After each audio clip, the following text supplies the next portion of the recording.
حضرت عرفہ بن ربی حضور کے غلام ہے، وہ روایت کرتے ہیں، کہتے ہیں جب جبلہ اہم کے خلاف ہم لڑنے گئے تو روم کی فوجیں بھی تھی اور عرب کے دیگر قبائل کی فوجیں بھی.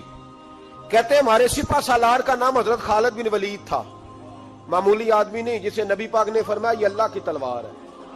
سیف اللہ خالد بن ولید سپہ سالار تھے، لیکن کہتے ہیں کہ ہم نے ذرا سا حملہ کیا تو انہوں نے اتنی سخت ہم پر مزاحمت کی کہ مسلمان کہنے لگے آج بچ کے نہیں جائیں گے. کہتے ہیں ہم سارے حضرت خالد بن ولید کے قریب گئے.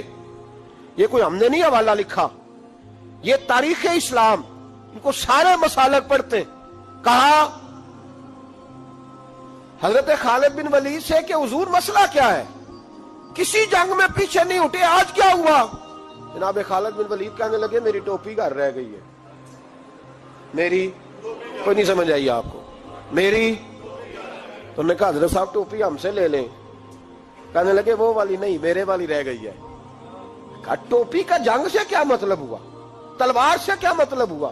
تو آپ فرمانے لگے میں نے اپنی ٹوپی میں نبی پاک کے 3 بال مبارک سیے ہوئے ہیں، 3 منہ مبارک. امت غور کرے اس بات پر، 3 منہ مبارک کے ٹوپی کے اندر سیے ہوئے.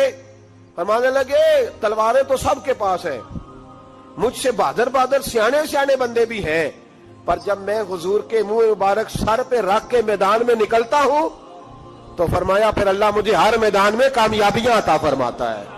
یہ نظریہ دیکھو، عقیدہ دیکھو، تبرک کی کوئی نہیں، برکت کی کوئی نہیں. کہاں بیٹھ کے دین پڑھا ہے؟ یا ہمیں سمجھا لو یا پھر ہم سے ایک کام ضرور کرو بھائی، ایک طرف تو آؤ نا. حضرت خالد بن ولید کہنے لگے ٹوپی رہ گئی ہے. صحابہ دلیری دینے لگے کچھ نہیں ہوتا، قربان جائیں. حضرت ابو عبادہ بن جراح کہتا ہے میں مدینے میں سویا ہوا تھا تو نبی پاک مجھے خواب میں ملے. حضور نے فرمایا میرے خالد کے گرد فوجیں چڑھ گئیں، تو یہاں سویا ہوا ہے، اٹھ پکڑ بندے چل پہنچ میدان میں. کہتے میں نے حضرت ابو عبادہ بن جراح کہتے ہیں میں صبح اٹھتے ہی میں نے لشکر تیار کیے، گھوڑے دوڑائے، مدد کے لیے نکلے. جب ہم رستے میں جا رہے تھے تو ایک ہمیں نوجوان ملا گھوڑے پہ، سر پٹ گھوڑا دوڑا رہا ہے اور بڑی اس کی تیزی ہے. کہتے ہم نے آواز دی تو اس نے اور تیز کر دیا. حضرت خالد بن ولید کے میدان کے قریب پہنچ گیا. کہتے میں نے 2 سپاہی دوڑائے، میں نے جا کے کہا اس سے روکو کون ہے. کہتے جب ہم قریب گئے نا تو اس نے کہا پیچھے ہٹ جاؤ، قریب نہ آنا. کہتے ہم نے کہا تو کون ہے؟ کہنے لگے میں حضرت خالد بن ولید کی زوجہ ہوں، میں ان کی اہلیہ ہوں. تو کہا آپ کدھر جا رہی ہیں؟ کہنے لگی وہ منہ مبارک والی ٹوپی گھر بھول گئے تھے، اور ٹوپی بھول گئے تھے. سارے راز نہیں جانتے، میں بیوی ہوں، میں جانتی ہوں کہ خالد کو کامیابی ملتی تھی مصطفیٰ کے تبرک کی برکت سے. وہ ٹوپی بھول گیا ہے، مسئلہ بن گیا ہوگا. ٹوپی پہ نظر پڑی ہے تو مجھے کوئی اور ملا نہیں تو میں خود دینے جا رہی ہوں. حضرت ابو عبادہ بن جراح کہتے ہیں ہم نے کہا کہ ہمیں دے دو بہن، ہم دے دیں گے. کہنے لگے نہیں، ہمیں پتا ہے اس کا ادب کس طرح کرنا ہے، کیونکہ ہمارے گھر میں رہتی ہے تو ہمیں پتا ہے ادب. اور یارو اگر یہ ذائقہ ہی نہیں تو پھر تجھے حضور کی عزت کا پتہ ہی نہیں. اگر تو حضور کے تبرک سے آشنا ہی نہیں پھر تجھے پتہ ہی نہیں رسول اللہ کے مقام کا. اقبال کہنے لگے اگر باؤ نہ رسیدی تمام بول حدیث، اگر تو حضور کے قدموں تک نہیں پہنچا پھر تو ابو لہب کے کھاتے میں جائیں گی تیری نمازیں. میرے مصطفیٰ کریم سید عالم صلی اللہ علیہ وسلم کی وہ ٹوپی لے کر زوجہ کہنے لگی تمہیں ادب کا نہیں پتا، میں ہی جاؤں گی. کہا چلو. کہتی وہ دوڑی گئی.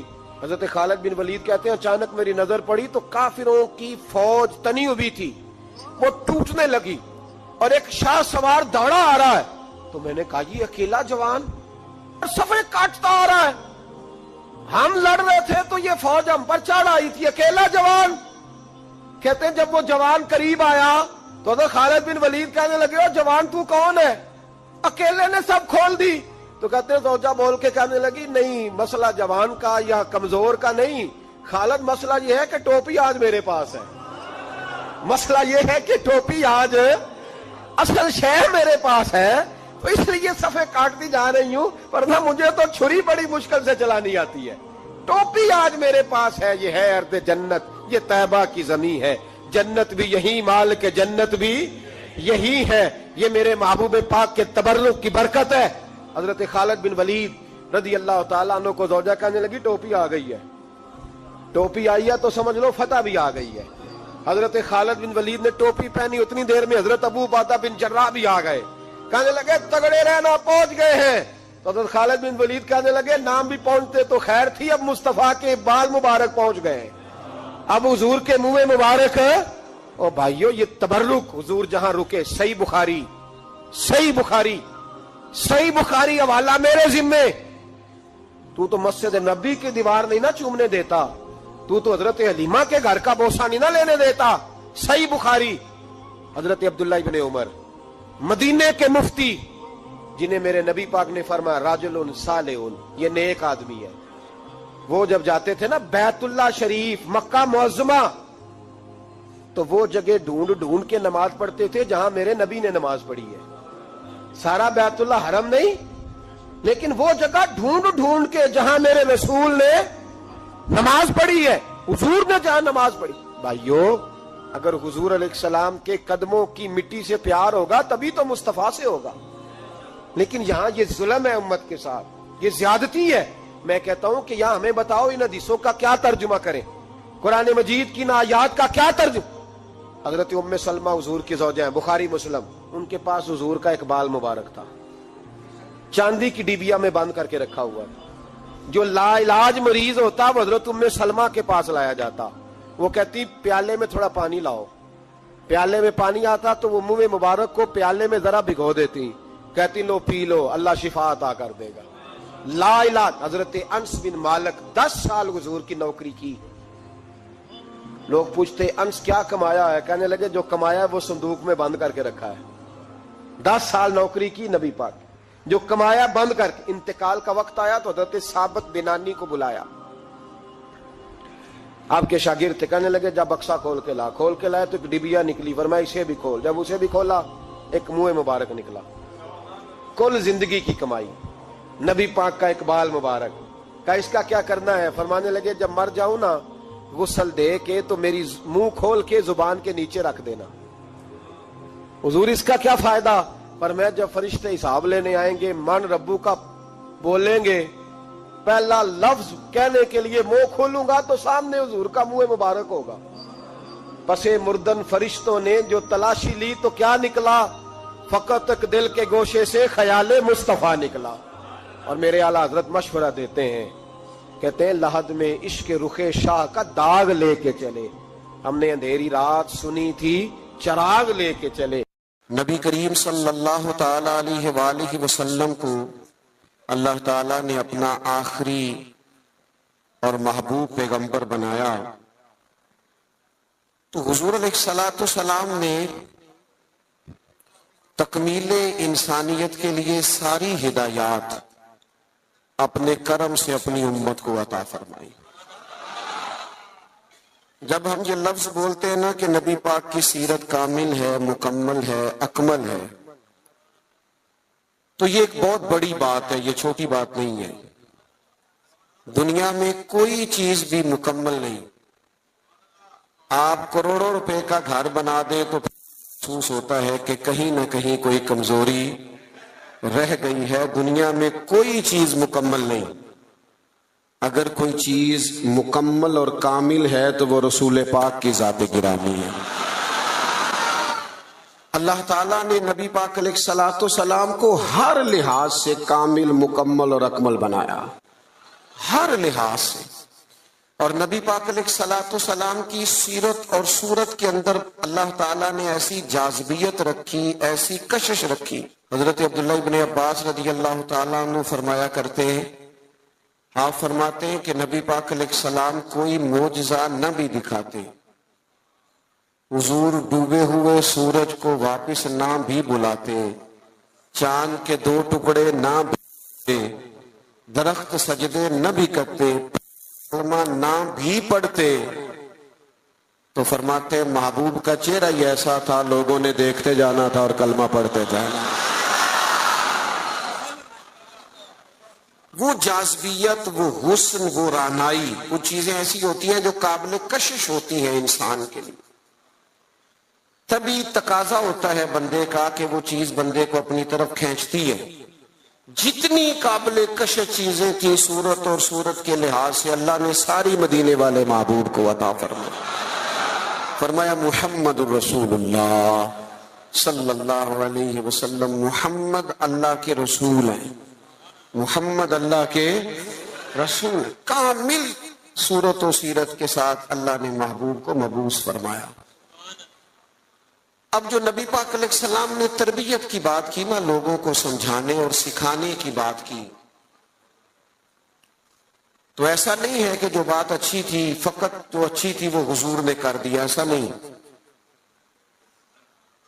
بلکہ محبوب فرماتے ہیں میں مکارم اخلاق کی تکمیل کے لیے آیا ہوں، یعنی حضور نے وہ اچھی بات کی ہے کہ اس سے زیادہ اچھی بات ہو سکتی نہیں، آخری درجہ ہے خیر کا، اس سے زیادہ اچھی بات ہو نہیں سکتی۔ اللہ کے محبوب علیہ السلام نے جو تربیت فرمائی لوگوں کی، تو وہ تربیت تھی یتلو علیکم آیاتنا ویزکیکم، کہ محبوب تم پر آیتیں پڑھیں گے اور تمہارے باطن کو پاک فرما دیں گے۔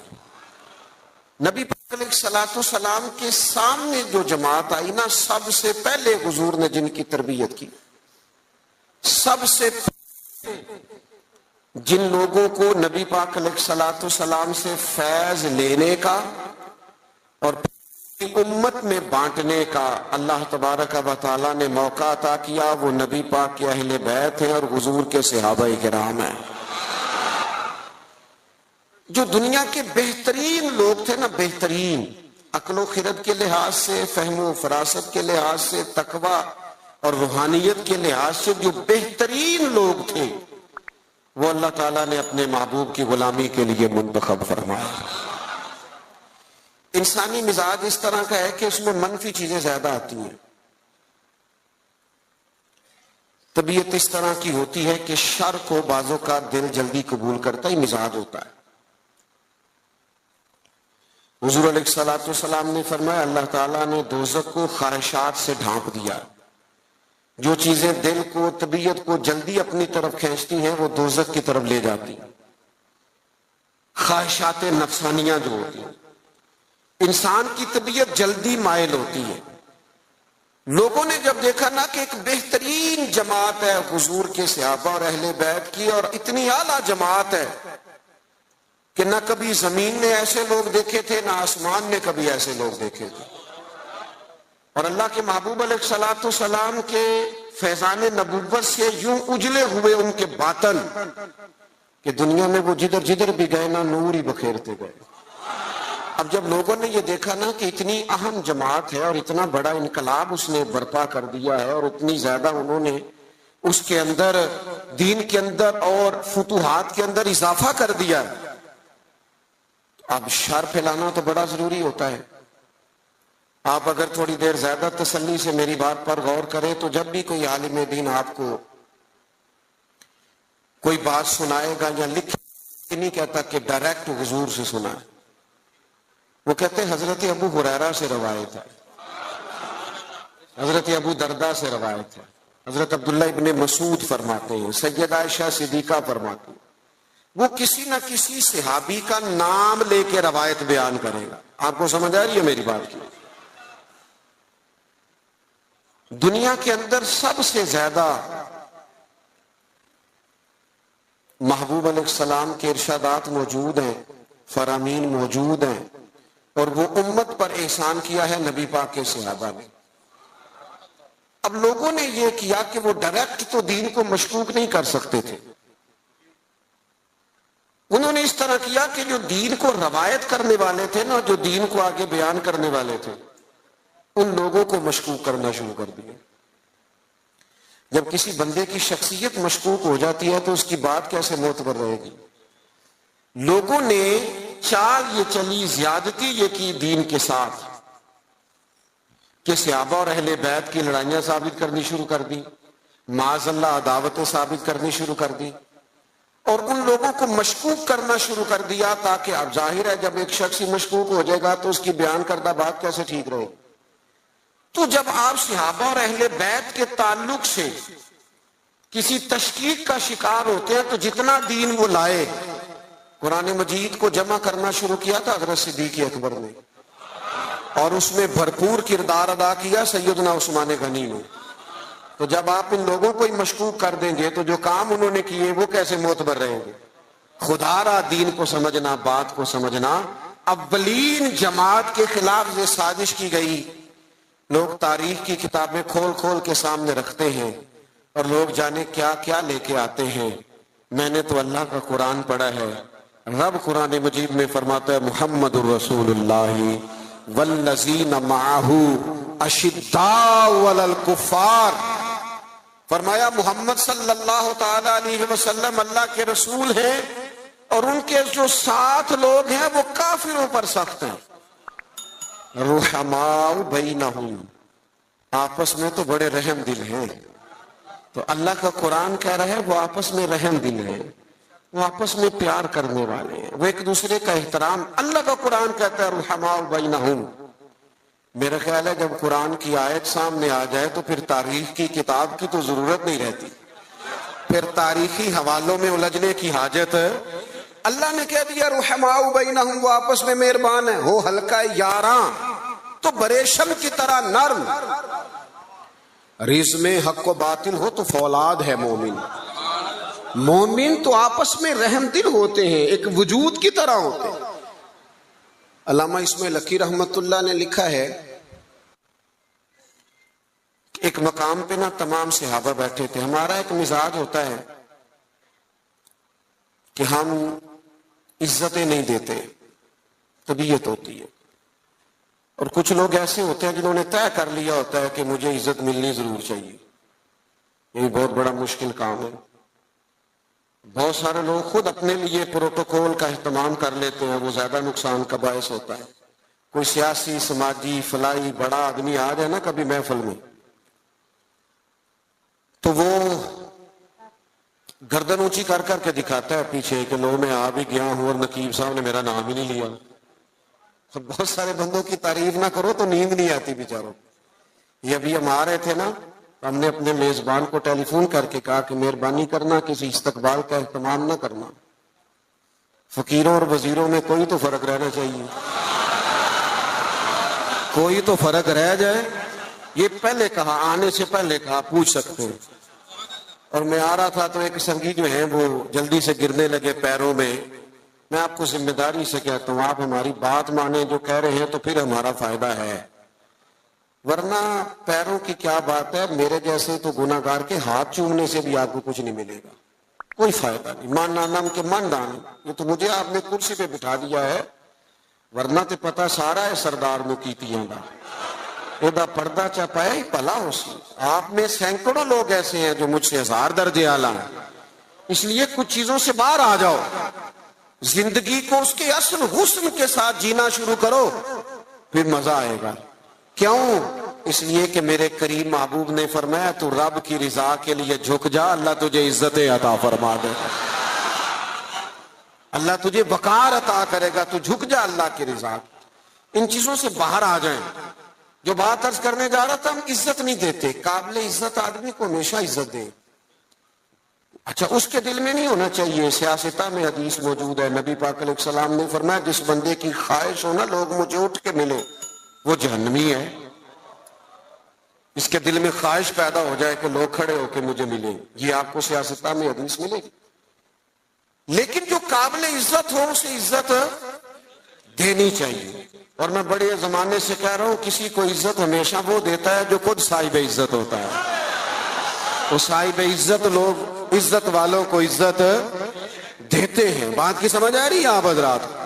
علامہ اسماعیل لکی رحمت اللہ لکھا ہے کہ جگہ پہ صحابہ حضور علیہ السلام کے ساتھ بیٹھے تھے تو جگہ وہاں بظاہر تھوڑی کم تھی. ڈھیر سارے لوگ بیٹھے تھے حضور کی خدمت عالی مرتبت میں زیارت و ملاقات کا شرف پانے کے لیے. تو ظاہری طور پر وہاں جگہ تھی. حضرت ابو بکر صدیق اکبر افضل البشر بعد الانبیاء بالتحقیق، حضرت صدیق اکبر نے حضور کے بالکل ساتھ بیٹھے تھے، وہ آج بھی کریم کے بالکل ساتھ ہی ہیں، بالکل حضور کیا مقدر ہیں صدیق و فاروق کے، جن کے گھر رحمتوں کے خزینے میں، بالکل کریم کے ساتھ بیٹھے تھے، بالکل ساتھ۔ اچانک دروازہ کھلا اور جیسے ہی لوگوں نے چہرے اٹھائے تو مولا علی شیر خدا تشریف لے آئے۔ ہر بندہ تیار تھا اٹھ کے استقبال کرنے کو، ہر شخص، لیکن حضرت صدیق اکبر نے نہ کسی کو موقع ہی نہیں دیا۔ سب سے پہلے حضرت ابو بکر اٹھے اور دروازے پر جا کر ان کا استقبال کیا، اور پھر ان کو بازو سے تھام کے لا کے حضور کے قریب بٹھایا اور تھوڑا ذرا سائڈ پہ ہو کے بیٹھ گئے۔ ساری اثرات صرف تقریروں کے نہیں ہوتے، بعض اوقات عمل سے بھی ایسا نتیجہ نکلتا ہے، عمل کرنے سے بھی، کہ وہ بات کہیں دور چلی جاتی ہے۔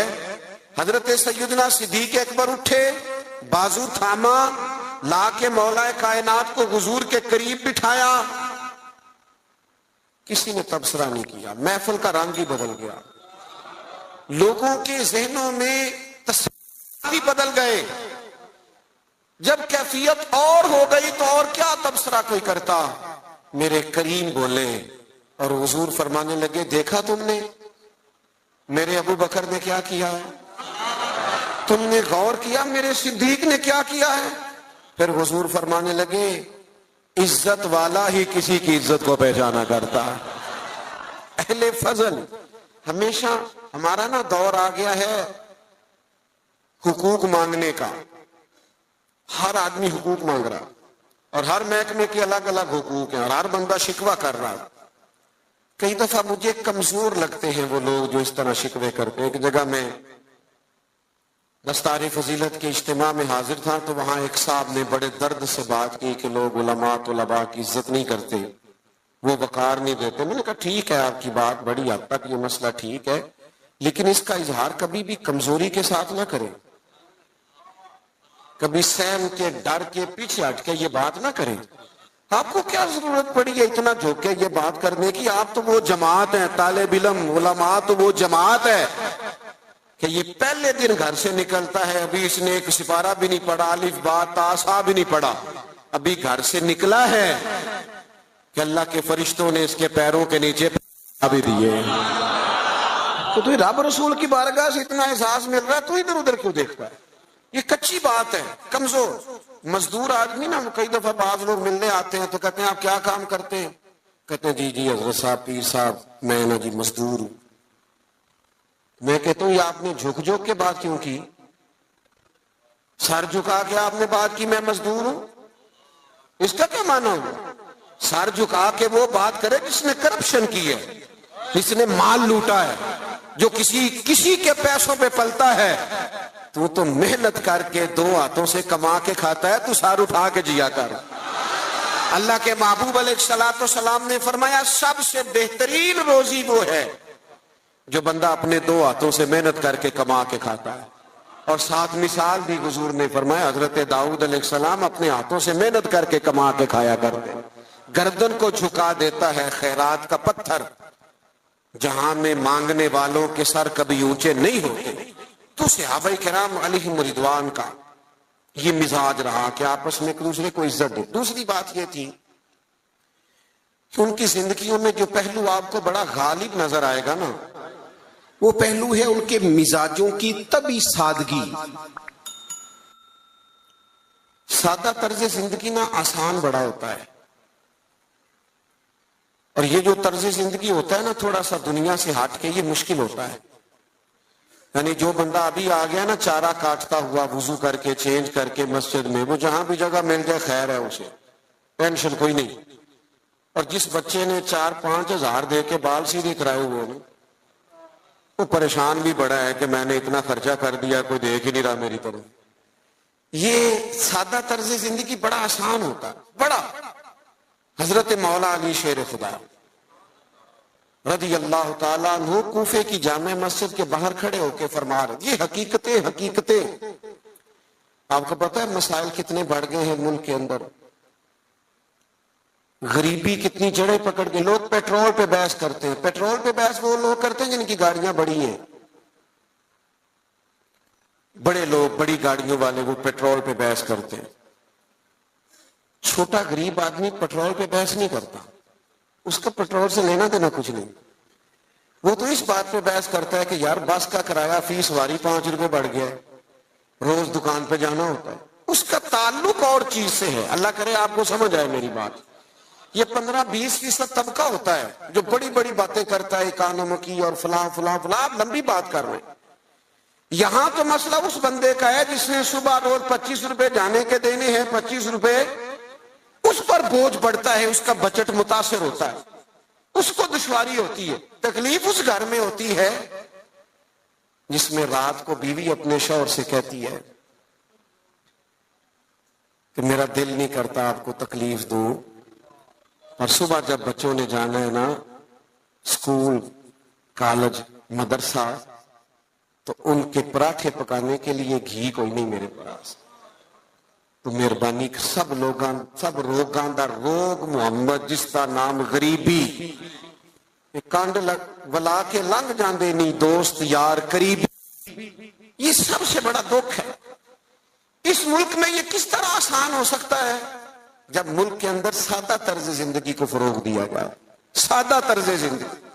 جب ایک آدمی بہت موج میں وقت گزار رہا ہے, ایک تکلیف میں وقت گزار رہا ہے, تو کیسے معاملہ ٹھیک ہوگا؟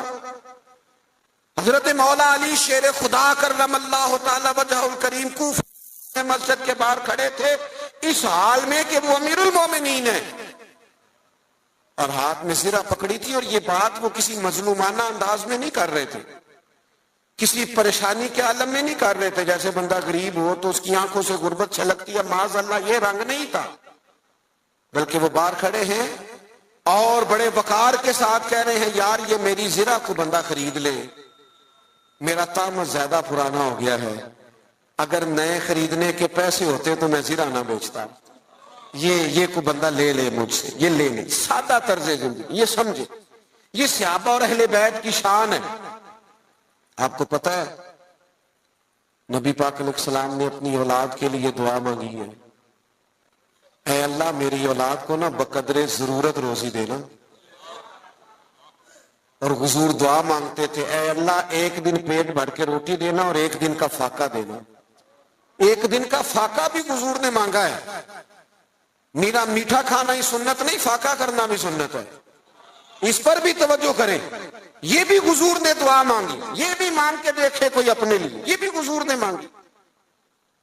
مہینہ مہینہ چولہا نہیں جلا سیدہ فاطمہ کے گھر میں, مہینہ مہینہ.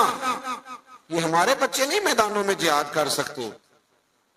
وہ کیسے جہاد کریں گے جن کا ٹیشو پیپر کوئی اٹھاتا ہے, جن کی گاڑی کا دروازہ کوئی کھولتا ہے, وہ میدان میں کیسے نکلیں گے؟ سیدہ پاک کی اولاد پاک نے میدان میں ڈٹ کے مقابلہ کیوں کیا؟ اس لیے کہ ان کی اماں نے مہینہ مہینہ کھجور سرکے پہ گزارا کرنا سکھایا ہوا تھا. ان کی ماں نے سکھایا تھا 3 دن روزے رکھنے, اور کھجور پانی سے سحری, کھجور پانی سے افطار.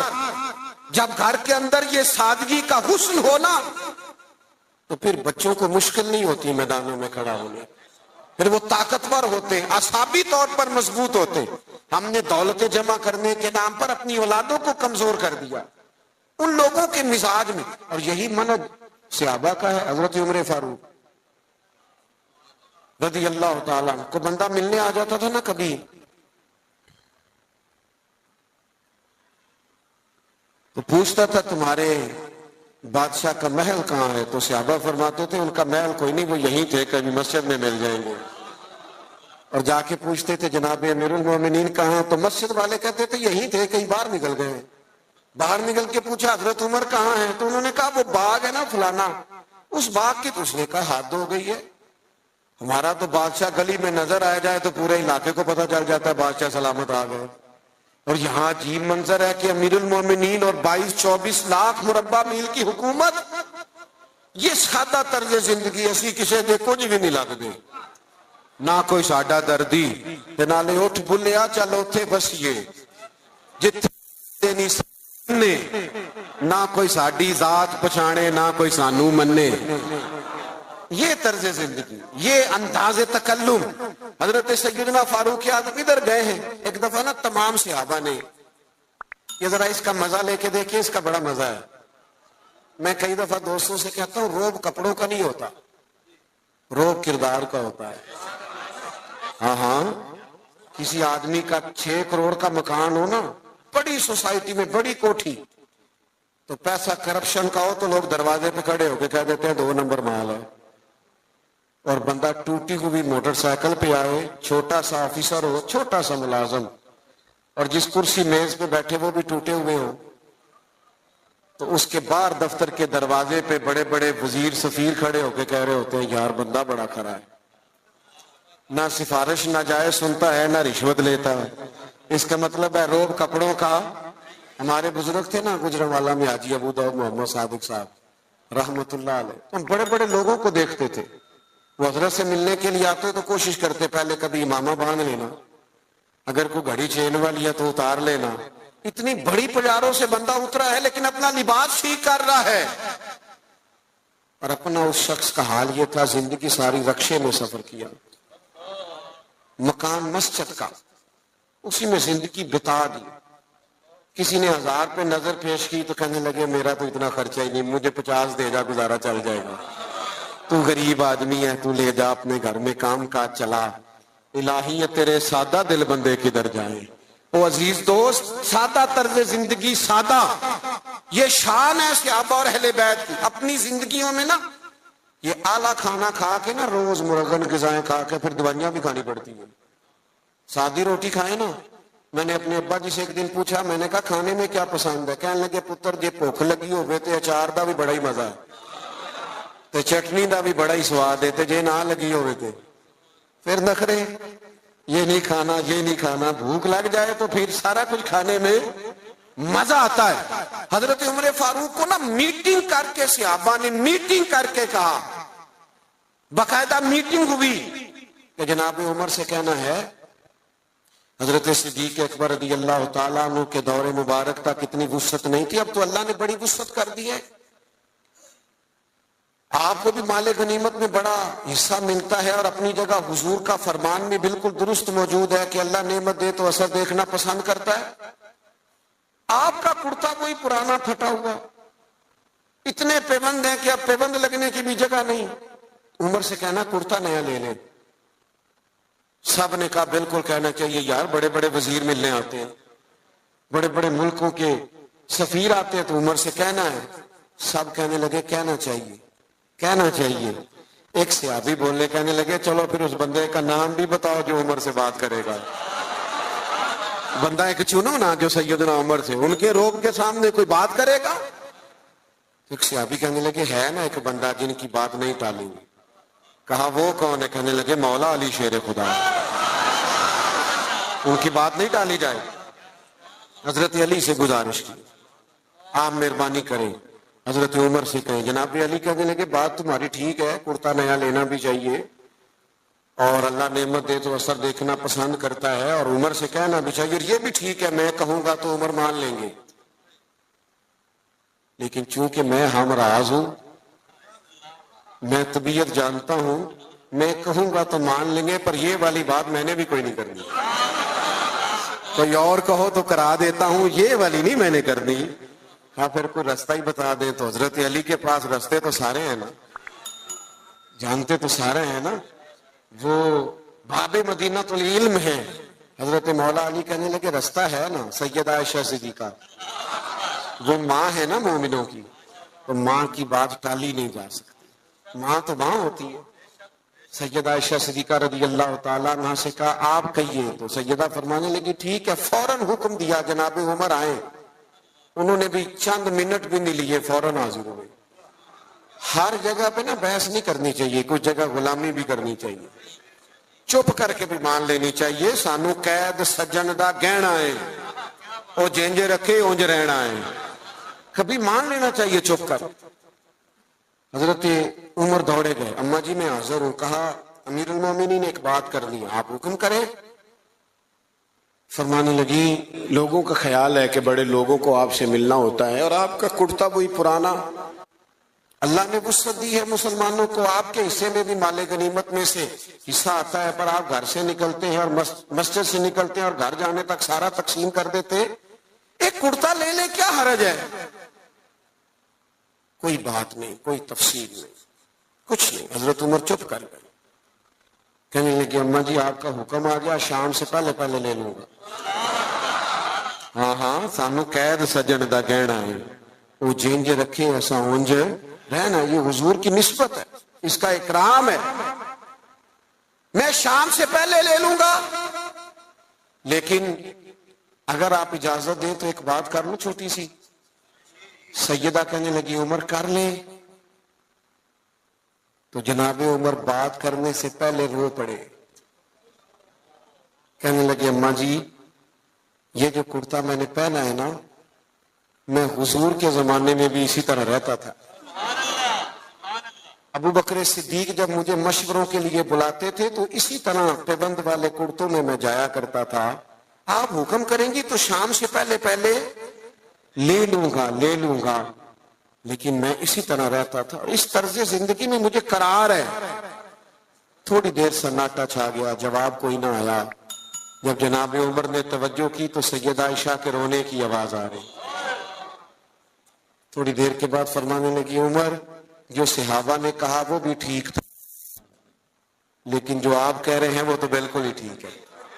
آپ اپنے حساب سے جیئیں، ایک تو آپس میں محبت احترام، اور دوسرا طرز زندگی سادہ، اور تیسرا آپ ساری کتابیں پڑھ لیں، سیدہ فاطمہ، مولا علی، حسنین کریمین علیہم رضوان کی سیرت پر ساری کتابیں، ہر کتاب میں لکھا ہوگا کہ گھر میں مہینہ مہینہ چولہا نہیں جلا، روٹی نہیں پکی، ہر کتاب میں لکھا ہوگا۔ لیکن مزے کی بات یہ ہے جس نے یہ لکھا ہے نا مہینہ مہینہ چولہا نہیں جلتا تھا، اس نے 2 صفحے چھوڑ کے یہ بھی سبھی نے لکھا ہے کہ گھر میں مہینہ مہینہ چولہا نہیں جلتا تھا، پر جو دروازے پہ آتا تھا اسے جھولی بھر کے عطا فرماتے تھے۔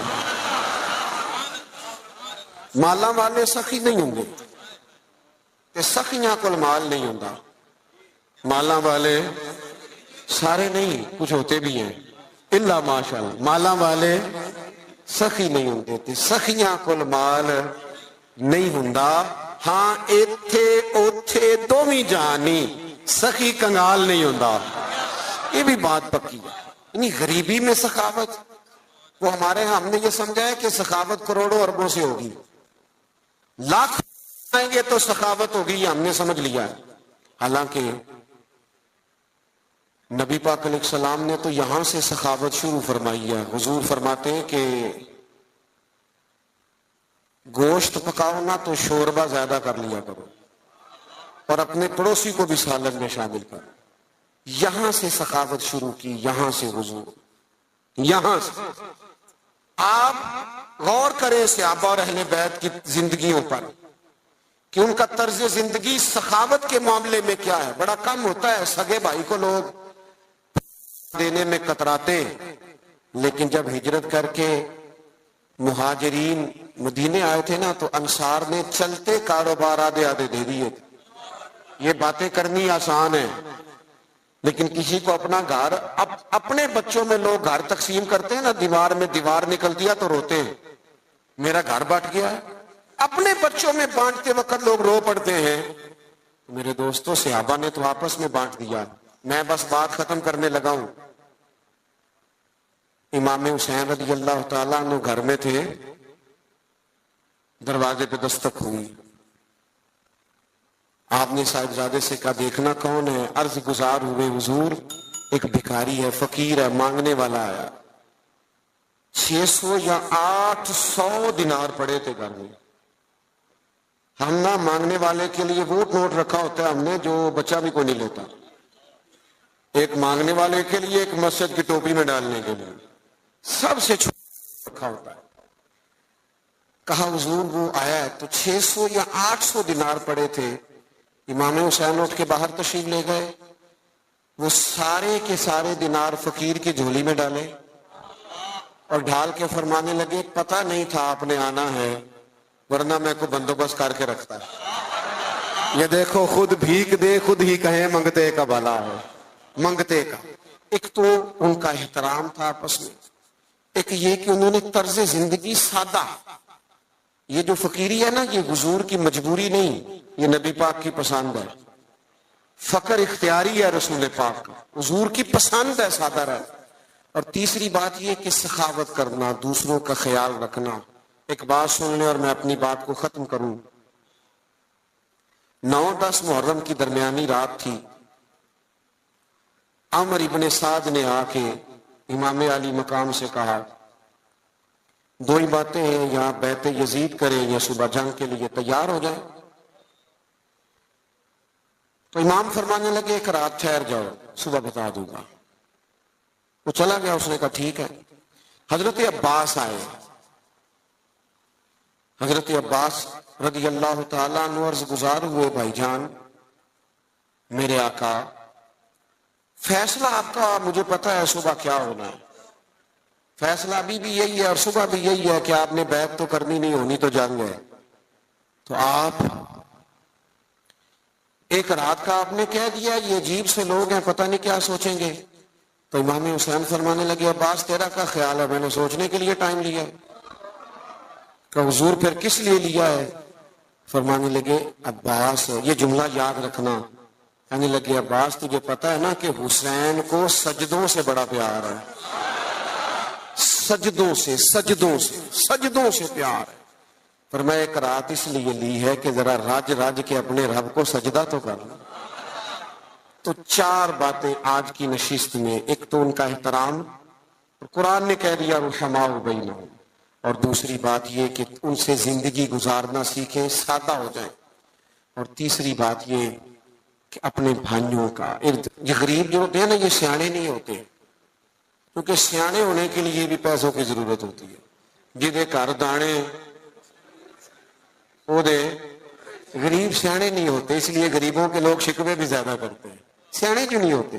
آپ نہیں سیانے پھر بھی پیار کریں، ان سے محبت کریں، ان کے حق میں اپنے دلوں کو نرم کریں. اور تیسری بات یہ کہ اپنے دوستوں کو، اپنے رشتہ داروں کو ضرور صلہ رحمی سے نوازیں. اور چوتھی بات یہ کہ سجدے کا، عبادت کا ذوق پیدا کریں. اچھا نہیں لگتا بزم میں تیزی سے آنا اور چلے جانا، لیکن ہم مجبور لوگ ہیں. ہم ایک جگہ پہنچ رہے ہوتے ہیں تو دوسری جگہ سے فون آ رہے ہوتے ہیں. وہ یہ بھی نہیں پوچھتے نکلے ہو کہ نہیں، وہ پوچھتے ہیں پہنچے کتنے ہو. تو یہ اسی محبت میں یہ ٹائم سیٹ ہو گیا تھا. پروگرام آگے چلے گا نہیں؟ محفل ابھی چلے گی نا محفل. سید صاحب قبلہ موجود ہے. ایک بات اپنے ذہن میں اچھی طرح رکھیں، محفلیں سرکار کی ہیں، بندے آتے جاتے رہتے ہیں. میں دیانتداری سے کہہ رہا ہوں آپ کو، اور پہلے بھی کہہ چکا ہوں، پھر کہتا ہوں، ہم نظریات کے قائل ہیں، شخصیات کے قائل ہیں. قطعاً محفل کا ماحول آپ خراب نہ کریں. آپ اگر محفل میں اطمینان سے بیٹھیں گے تو اللہ کے گھر میں باوضو بیٹھو، مجھے تسلی ہوگی کل بھی.